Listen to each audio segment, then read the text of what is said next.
So let me welcome Sue tonight. Sue is a member of the District Club Growth Committee. She has done a lot of work on how clubs can grow and the mindset, and this is what she's going to look at tonight, the mindset to help your clubs grow. And we all know how very important it is that our clubs should grow, because we constantly need new members to challenges and to bring in new speeches. We constantly need new clubs to share with our areas, you know, the good news that Toastmasters is there, and if they want to be better speakers and better leaders, it's the best way to do it. So I think I have said enough. So I will hand the floor over to Sue, and please help me welcome Sue to the floor as she'll take us through the rest of the meeting. Thank you, Danny. Fellow Toastmasters, and we have Brenda here tonight, one of our District 71 leaders. So welcome to you all. And I wanted to, I'm not quite sure how we can get this going tonight. We need a bit more energy in the room, don't we? Come on, let's get the energy up. Do a little dance, because everybody looks very, very, very sad. And I want to see some smiley, happy faces, because if we have lots of energy in the room, what is that going to do with people that come into our room? And you thought I was going to talk about mindset tonight, didn't you? But energy comes into it as well. Energy is really important. And today I have done 2 energetic sessions. One, I went for a run this morning, and that gets my energy up. And before tonight, before I arrived here, I went out. I thought I need to do something just to energize myself, because that run this morning didn't give me enough energy. So I went for a Nordic walk. So I think you can agree, I do have high energy right now. So I want you to think about that when you go to your club meetings. And do you know what? When I go to my club meetings, and especially if I'm giving a speech, I want to have high energy, because I know if I have high energy, that's going to help me to project the message that I want to share with people. And if I project that energy in the right way, then it's going to be contagious. Because if you go into a room and all the people are smiling, happy, everybody's having a good time, you want to be part of it. But what if you walk into a room and no one is smiling? Everybody looks scared. Everybody looks sad. They might even look grumpy. Now, those 2 extremes can have a massive impact on people when they walk into your room. And in the Zoom room, we don't have the same kind of energy that we do in the physical room. So I'd like you to just bear that in mind. Now, in order for me to share my story with you, because I wasn't always a high energy person, I have had low energy as well. Because when I first became a member of Toastmasters, at that point in time, my confidence was rock bottom. So I do know what it's like, especially when when I came along to the Toastmasters meeting and I didn't know anybody and I felt really scared. My energy at that point was very, very low. But we can actually control our energy on how we bring it to the table, and we can do things to help us feel happy on the inside and happy on the outside. And this can have an impact on what we think in our heads as well. And I can remember being invited to become a club leader, which really excited me, because I was really excited to learn about leadership and development. And at the time we had a president, And he had reasonably high energy, I would say. He was quite an enthusiastic person, and he really loved Toastmasters, which is great, you might think. And he asked me if I would like to become a leader. And of course, I jumped at the opportunity. I thought, oh, this is fantastic. I really wanted to learn how to become a leader and be a leader in the club. And I was really passionate about people development. And I thought, great, this is fantastic. I really want to be part of this. And at that time, we had a program called the Competent Communicator Manual. And I'm sure some of you might remember that. Yes, I'm getting a few nods. So this is great. We're on the same page. And as I stepped into the Vice President of Education's role, I knew that I had a big challenge on my hands because I was a brand new leader. I'd been in the club 6 months. So this might be how some of your club leaders might be feeling today. And along came a brand new manual called the Competent Leader Manual. And of course, I thought, wow, this is good.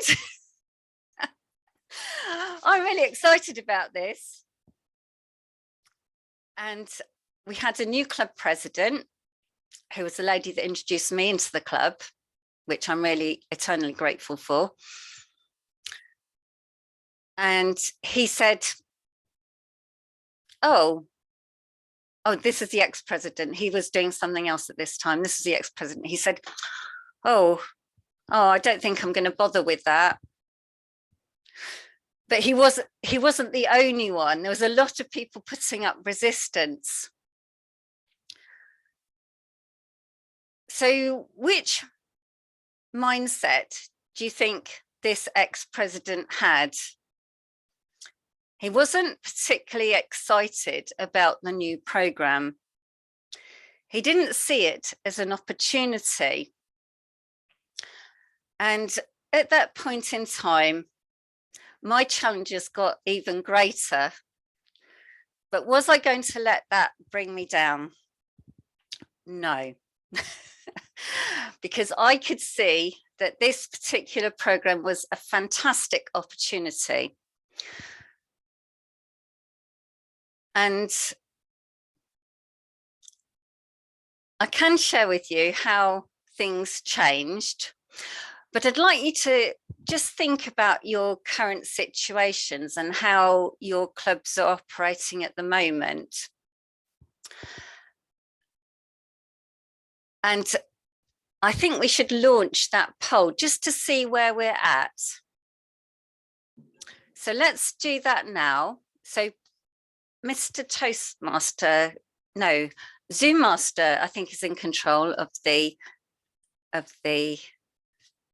poll. So can we launch the poll just to see where we're at with our clubs, to see how we see our membership?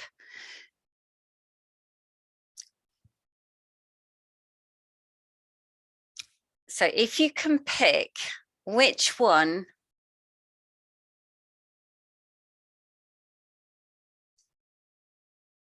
Sorry to interrupt, Sue, but you can scroll down. There are some more choices at the bottom. If you just scroll down on the right, there are 11 choices. Sorry about that.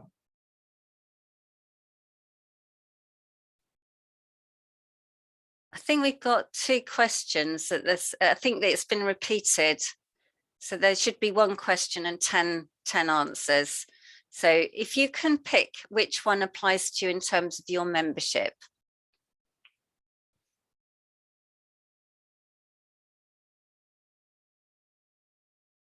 And how your club thinks about membership and membership building.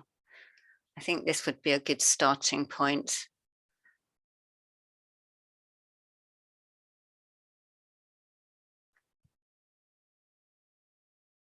How are we doing? Have we got all the polls in now, guys?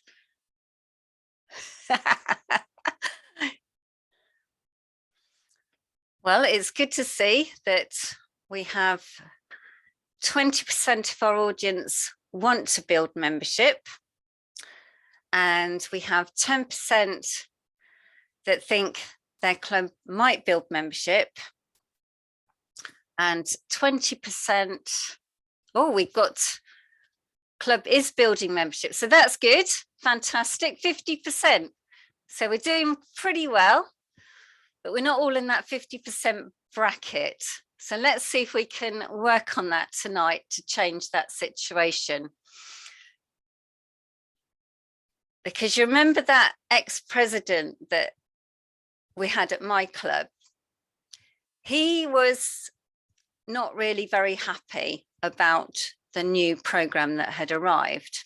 But not only did that have an impact on the club, or potentially it could have had a dramatic impact on the club, but I wasn't going to let that happen on my watch. And Brenda has kindly said to me today that that sounds a bit like pathways. So I just want you to hold that thought, because we're going to put that behind us so we can move forwards into a new space. The new president that arrived at the club, she was quite enthusiastic about her role, and I was her second in command. I think that's the right terminology. There might be a better way of saying that, but I was her wingman. And when it came to setting out the Distinguished Club Programme, we had a discussion at the committee meeting, and I'd already decided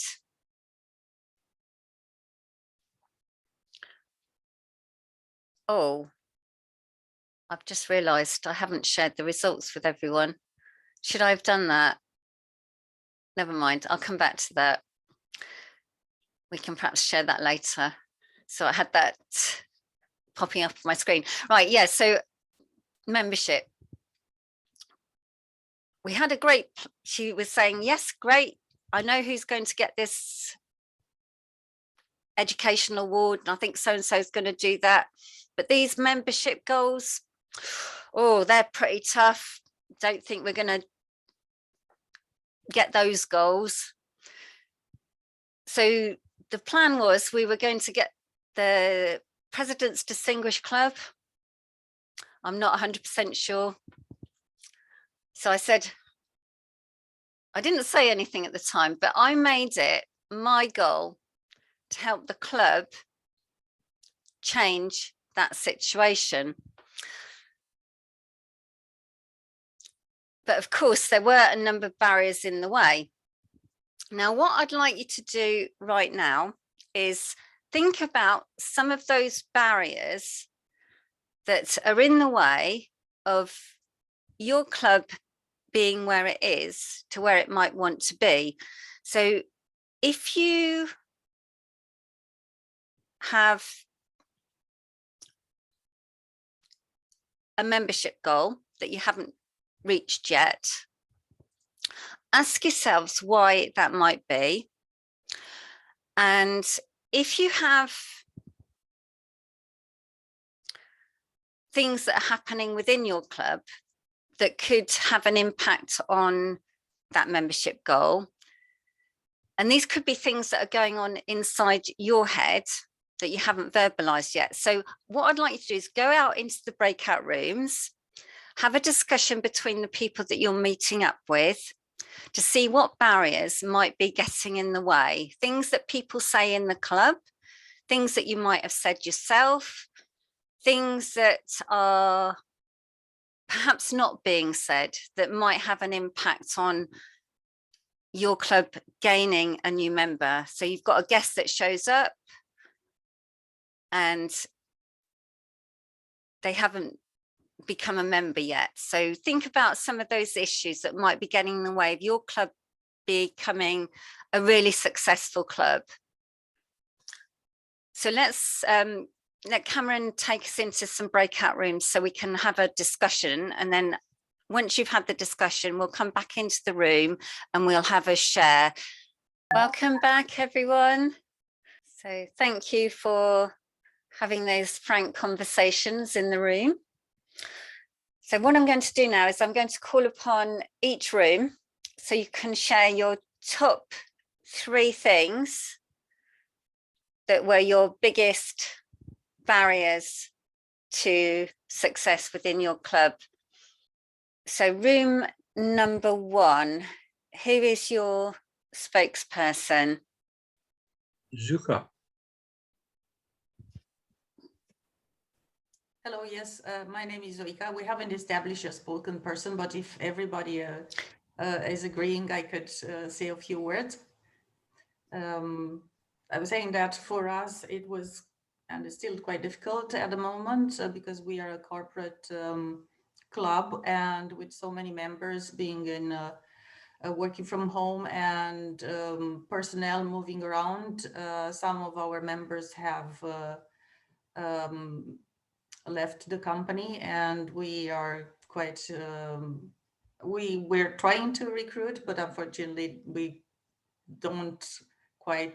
are not quite there.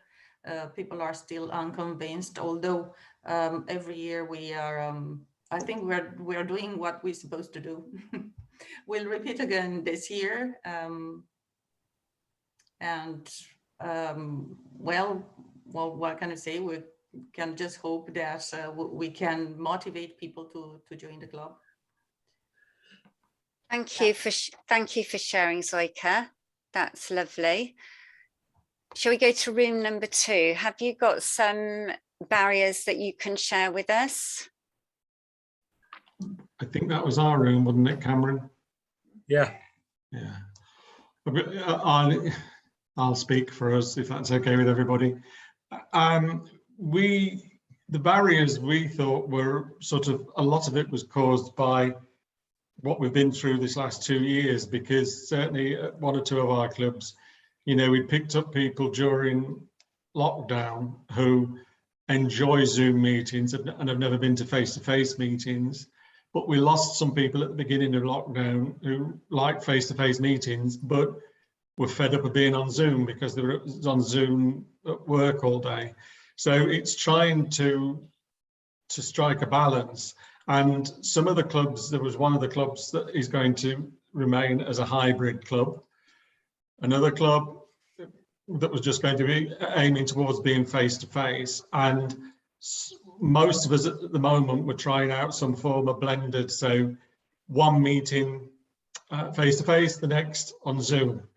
And then just seeing how it works out and making a decision, because lots of clubs have got members from all over the world who've joined. And if, you know, it's going to be, I know one club has got somebody from Sterling Club has got somebody from Israel. It's not going to be easy for them to pop to face-to-face meetings. So these are some things that clubs are going to have to think about coming up. And on one point was made, if you have a hybrid meeting, how do you charge people? Because if you've got to charge, if people have to pay a subscription for the room, do you charge that to the person who's on the hybrid call? And I think these are problems that clubs are going to have to work out. It's going to be dependent on your context, I suppose. But those were the sorts of things that we talked about. But also, it's important to have your VPM with lots of energy to go out there and sort it out and get the message out. Thank you for sharing, Danny. Okay. And room number 3. That's me. I was asked to give a quick account of top 3 barriers for membership. The first one I think we just talked about, which is the COVID situation where we are not having face-to-face meetings. That tends to be a barrier in terms of building a connection with the guests that come into the meeting. Of course, not always in the right geography or location of where the club is based. So that I think has been a challenge. And as Danny has mentioned earlier, you know, we have lost members in that regard as well, because they find the technology to be a high barrier of entry. I think the second sort of top barrier is the fact that maybe the club and its members or the committee are not quite sure of the best approach in terms of when a guest does come into the club. How do they help them? How do they help them understand what the club and Toastmasters is all about? The approach in terms of maybe an experienced club member sitting with the guests as they arrive, and making them feel welcome. But most importantly, I guess, is how to build a connection with that guest, understand what their needs are, and be able to associate that and help them with their queries that they have. So, and the other one, which I thought was a very good suggestion, is that, well, maybe the barrier is we're not very good at closing the sale. In other words, finding the right time to invite them to join. And maybe it's a case that we're not following through with the guests that have attended. Is there something that we can do immediately afterwards to just follow up and understand what they thought about the club meeting? So I think closing the sale is probably the biggest barrier there. It was mentioned that maybe the Americans do that very well, but people in Europe find that a challenge. So those are the three. I've really learned a lot, and I want to thank everybody who was in that group. I really enjoyed their contribution. Thank you, Justin. That's really appreciated, and thank you for sharing. And room number 4, do you have some comments that you'd like to share with the audience that were barriers to membership? Yeah, I'm here in the forest. We're in the thick of it. We had barriers, many, but we had an awful lot of good points, about 8 or 9 that came up. And like some of the other speakers, we kind of have something similar to in relation to Zoom fatigue. And that is a big issue, we think, throughout a lot of the areas. Another one, then you have 2 or 3 diehards who are doing all the work. And it's left to the 2 or 3 all the time. Therefore, members are not into growing the club because it's left to 2 or 3. Fatigue then sets in for them 2 or 3 people. And as a result, the club will shrivel. Membership fees for students may be too high because of student fees in college, etc. So maybe it's something that could be looked at by the committee when they meet, and maybe bring down the fees. But from a parliamentarian point of view, you have to get that passed by your membership. And another really interesting one came up, going on to number 4, which I'm going past my number 3. Maybe too much emphasis on leadership and what it can do for you, and maybe we should focus in on the social aspect of it a bit more as well, because I know in our club we have 1 or 2 that when we're meeting face to face, that we're coming for the camaraderie, especially during the winter months, somewhere to go. So maybe that might be an angle people could look at. So that's our report. Back to you. Thank you for sharing, Larry. So we have looked at some of the things that are sabotaging our success in recruiting members. And how we can look at these issues comes back to how we think about them. And going back to my story at the beginning, we had members that had certain views, in fact, club officers that had certain views on how they saw things. And even my own club last year didn't manage to recruit members. So I totally understand where you're coming from. But if we change the way we think about things, the way we think about things changes, and each and every one of us can change the way we think about something. For example, if you have 2 salesmen and they have running shoes and they go to the desert, one salesman might think, oh, these people have been running around in bare feet for a long time. They're not going to want any running shoes. And the other man who has the same running shoes might look at them and think, oh, great, I have an opportunity. These people have got bare feet. They need shoes to protect them from the hot sun. Or, you know, he might think up other reasons why these running shoes might be really exciting for them. So how we think about something can make a massive difference. And I'm sure we can look at how we can develop different ways to solve these problems. And I know that I have just recently had an experience which quite surprised me. And I thought about Toastmasters and how much it has changed my life, and how being a member and what I can gain from the program is actually a gift. And I delivered a speech, and believe it or not, that evening, 2 people decided to join because I delivered this speech, because I said that becoming a member was the best gift they can give their future self. I can't think how that thought got into my head, but it is a gift. If we could give someone that's going to add something that's going to add value to their life, it can make a massive difference to someone's life. And I do understand that some people might think that being in a room like this can be a negative thing. But if we think of how we can put that in a positive context, it can make a massive difference to how we think about it. And going back to my story at the beginning, the man that thought the program wasn't for him, and there was many people that thought exactly the same thing, they did change their minds in the end. And I can remember going to an officer training,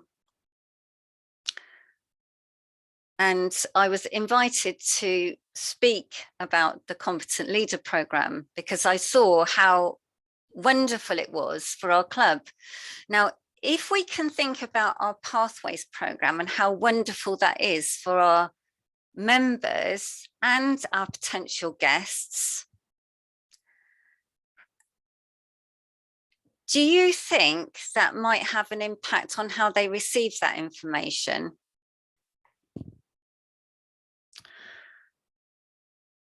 And when it comes to our members, how exciting is it when we have someone delivering an icebreaker speech?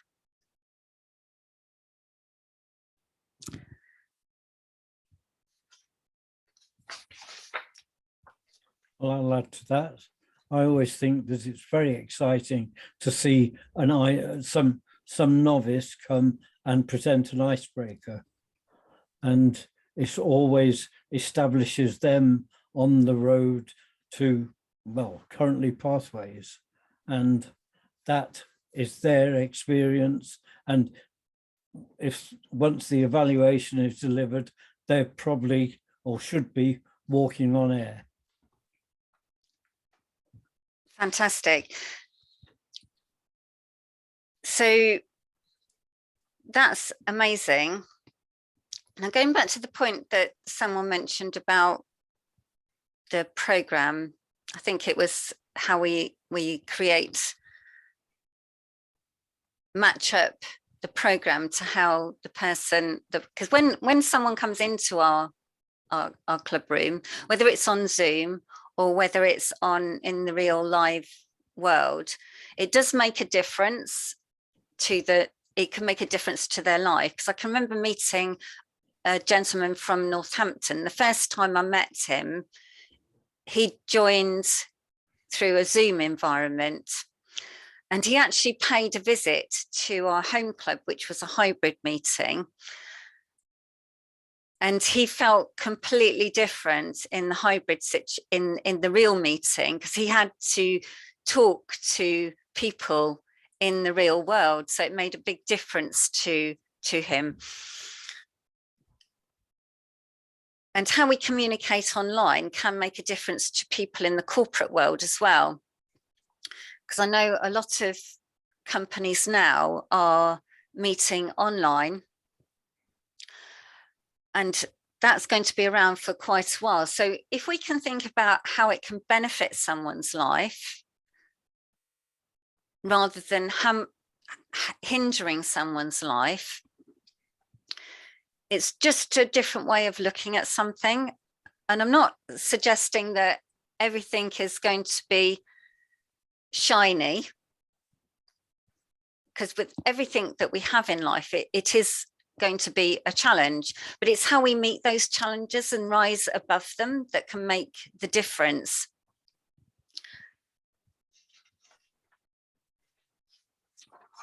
So for those issues that you spoke about earlier, perhaps there are things you can take back to your club and discuss with your committee to see how you can change those situations and reframe them in a different language so it sounds more positive.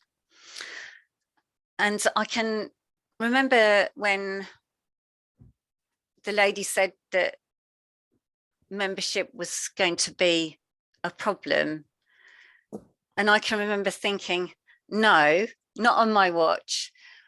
But it wasn't a case of me saying to people, you've got to do this, that, and the other. I looked at ways in how I could help people do things that really motivated them. So, for example, we had a vice president of membership,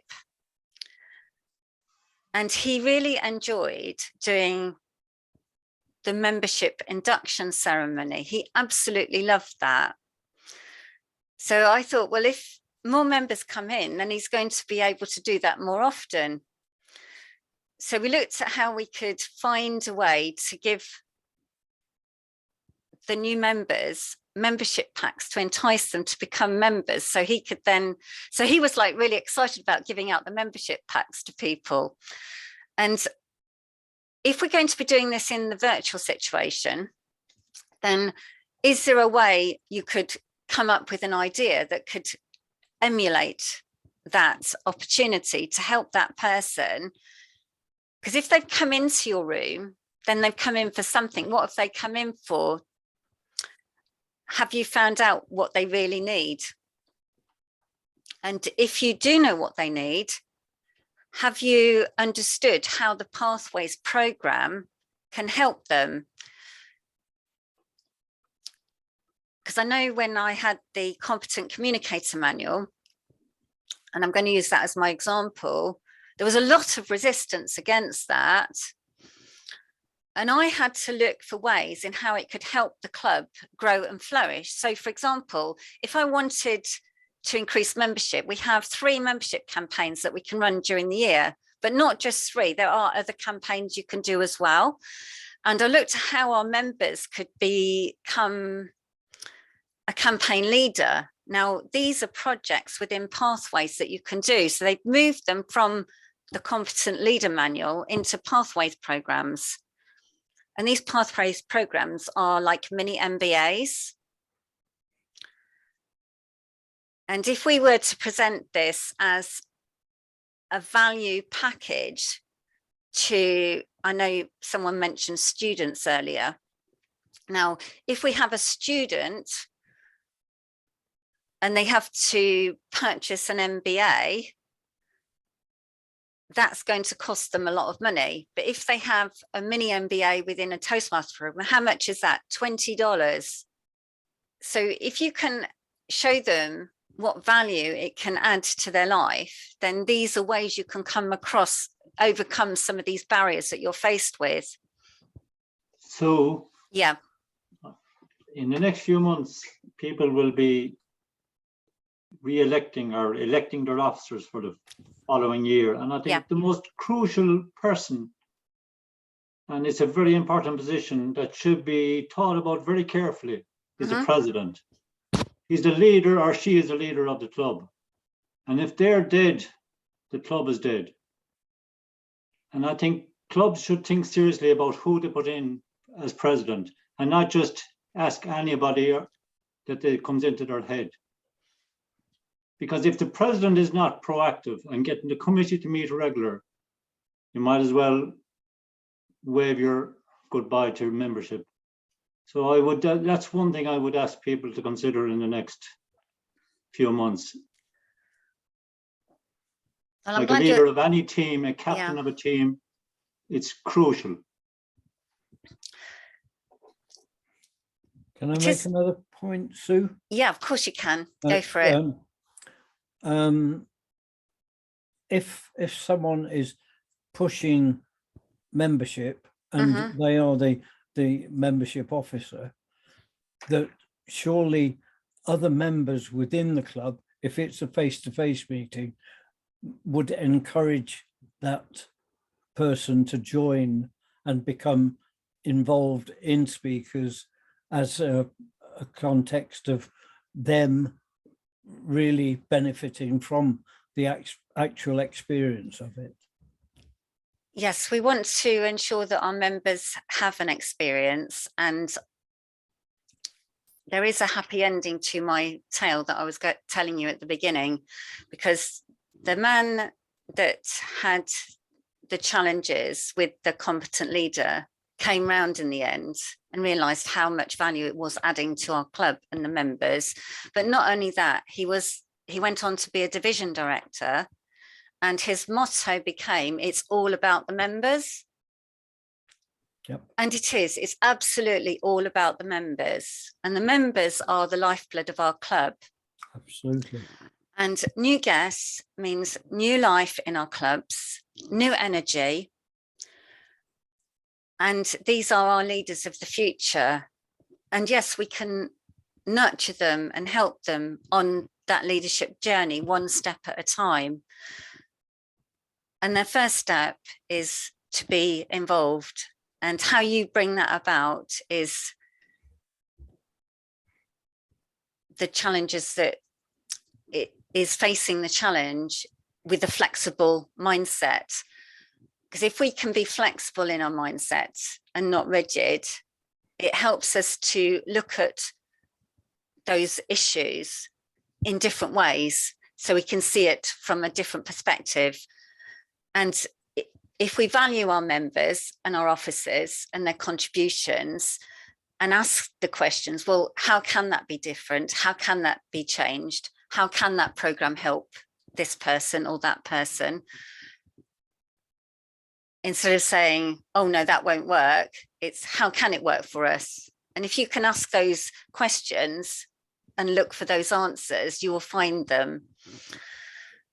So on that note, I will call this meeting to a close. If there's any more questions, then I'll take one more and then I'll hand you back to Danny to close the meeting.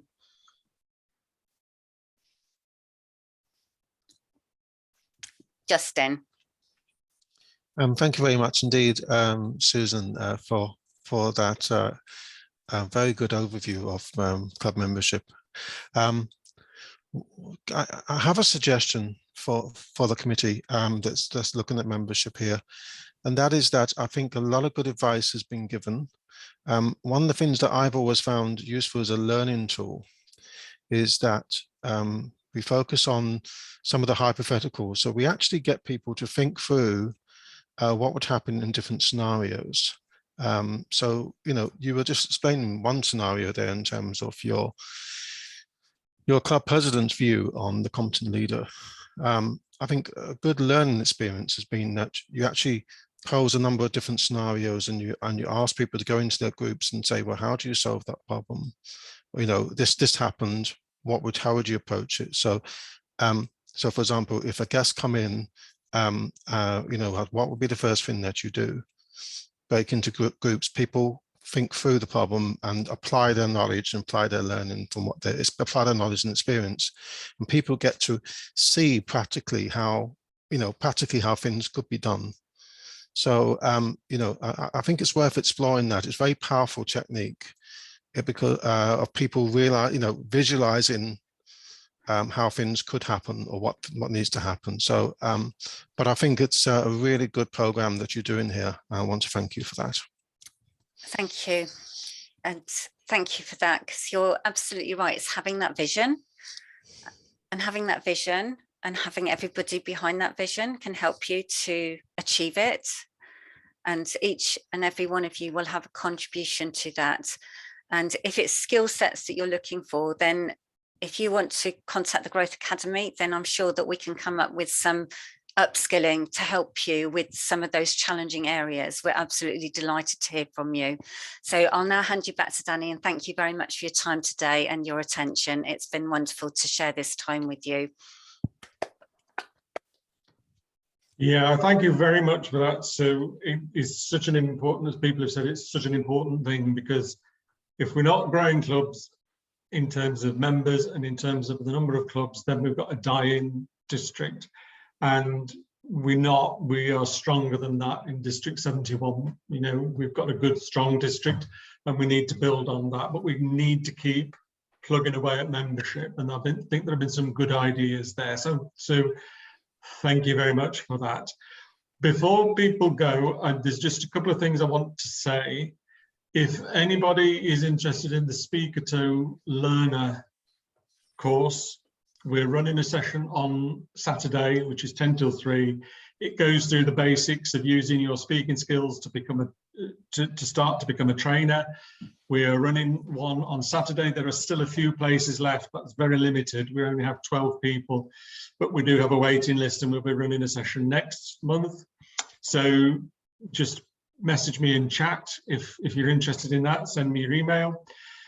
Secondly, next week, we are going to have a panel discussion involving, well, it's about social media. So if you've got any questions about using Facebook, LinkedIn, WhatsApp, Instagram, Face Tweet, whatever, you know, come along next week. We've got 3 people who are experts in the area. We've got Paola Perina, who some of you may have met. She's District 109, Italy.